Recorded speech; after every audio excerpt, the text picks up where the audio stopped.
자, 읽어줄게. 아테나, 제우스의 위기. 지혜의 여신 아테나는 제우스의 머리에서 태어났어. 그녀가 이렇게 기이한 방법으로 태어난 건 뭔가 강하게 전하고 싶은 사실이 있었기 때문이야. 그건 바로 지혜가 모든 신과 인간의 지배자 머리에서 솟아났다는 거지.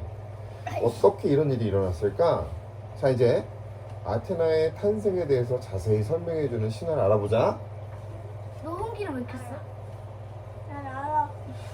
나중에 다시 들으라고. 자, 올림푸스의 제우스가 하늘과 땅을 다스리던 아주 오래전 옛날, 엄청난 위험이 이 전능한 세계의 지배자 앞으로 서서히 다가오고 있었어. 아무도 어렴풋이 드러난 그 위험을 눈치채지 못했고 제우스 또한 마찬가지였지. 오직 모든 신들의 어머니이며 신들의 운명을 미리 알아내는 대지의 여신 가이아만이 그 위험을 알아차렸던 거야. 카오스는? 카오스 말고. 카오스는 죽었어. 어느 날 가이아는 이건 카오스 다음 얘기니까. 어느 날 가이아는 제우스 앞에 나타나서 말했어.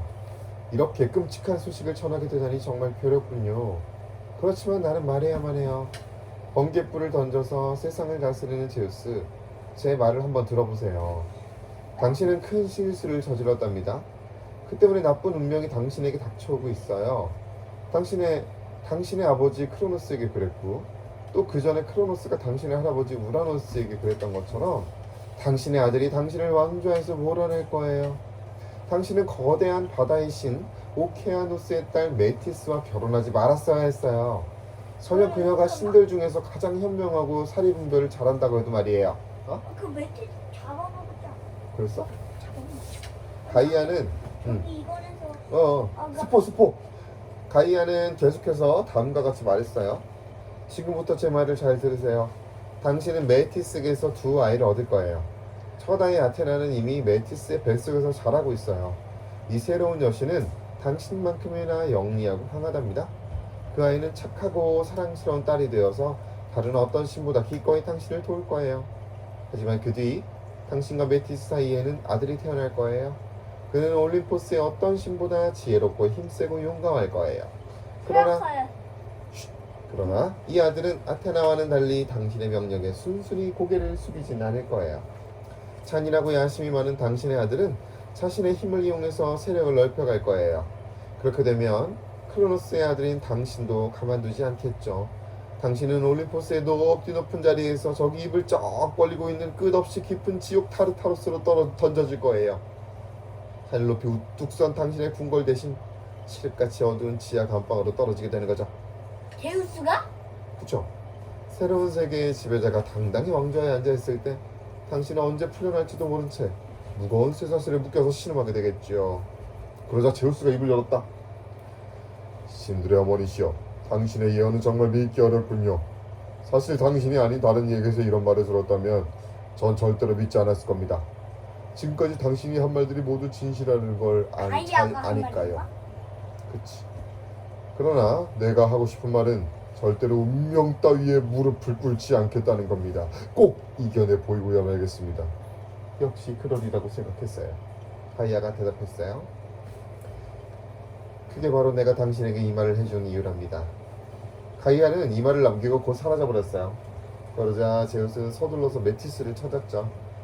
제우스는 가이아에게서 들은 말은 한마디도 안 하고 달콤한 말들로 얼러서 그녀를 재워버렸어요. 그러고는 그의 운명에 정해져 있다는 무시무시한 아들이 태어나지 않도록 두 팔로 현명한 바다의 여신 메티스를 감싸 안고 단번에 삼켜버렸죠. 제우스는 아빠, 근데 저기서는 변신놀이 하려고 해서 그 메티스가 팔이 됐거든? 그리고 제우스가 놀다가 나는 개구리지에서 그러다가 개구리가 실수로 그거 먹어버린 건데 거기서. 근데 그거는 이제 만화책이고 이건 또 내용이 다르네. 제우스는 메티스와 한 몸이 됨으로써 비극적인 자신의 운명을 피하는 데 성공했어요.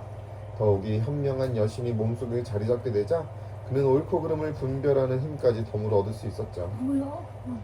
제우스의 머리에서 태어나다. 그리하여 제우스를 위기로 몰아넣었던 위험은 지나갔어요. 그런데 제우스의 몸속에서 이상한 일이 벌어지기 시작했죠. 그의 머릿속에 자리를 잡은 메티스가 아기를 낳으려고 했던 거예요. 곧 제우스는 머리가 깨질 듯이 아파오기 시작했어요. 제우스는 격렬한 아픔을 이기지 못해서 울부짖다가 솜씨 좋은 아들 헤파이스토스를 불러서 당장 머리를 쪼개보라고 명령했죠. 헤파이스토스는 머뭇거리다가 마지못해서 거대한 망치를 들고 너무 세지 않게 아버지의 머리를 내리 찍었어요. 그러자 기적이 일어났어요.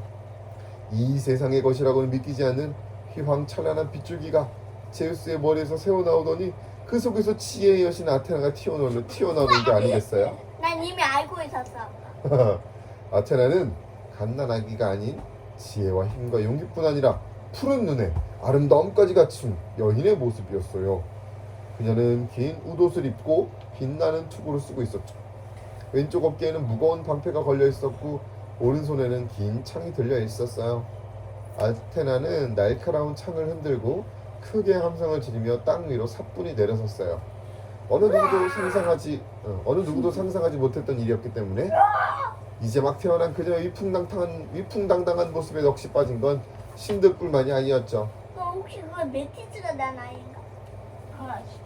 올림포스 산은 온몸을 떨어서 기슬까지 흔들거렸고요.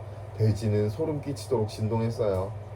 푸른 바다는 화난 듯이 사납게 소용돌이 쳤고 하늘을 지나던 태양조차 걸음을 멈추고 숨죽이며 그녀를 지켜보고 있었죠.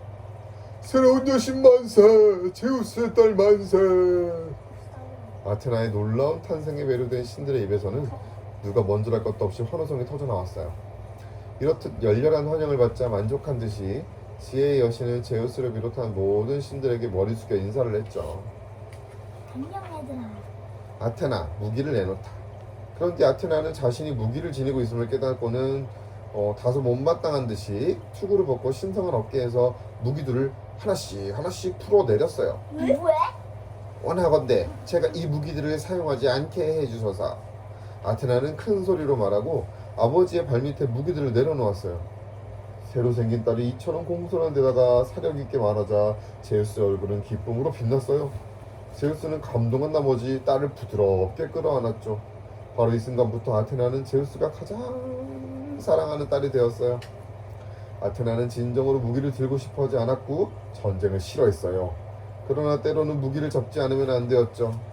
아테나는 진보와 문명 그리고 평화로운 노동을 몹시 사랑했어요. 그리고 이것들이 위협받을 때면 조금도 주저하지 않고 전쟁터로 뛰어들었죠. 종종 아테나가 전쟁의 여신으로 불리는 건 바로 이 때문이에요. 그리고 허위? 종종 아테나가 전쟁의 여신으로 불리는 게 바로 이 때문이라고요.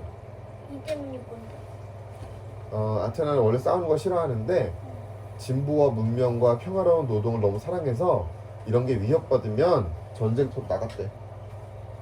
싸우려고? 그래서 아테나는 때때로는 전쟁의 여신이라고 불렸다는 거예요. 그래서 알았으면 싫어하는 거야. 게다가 그녀는 전투에서 지는 법이 한 번도 없었어.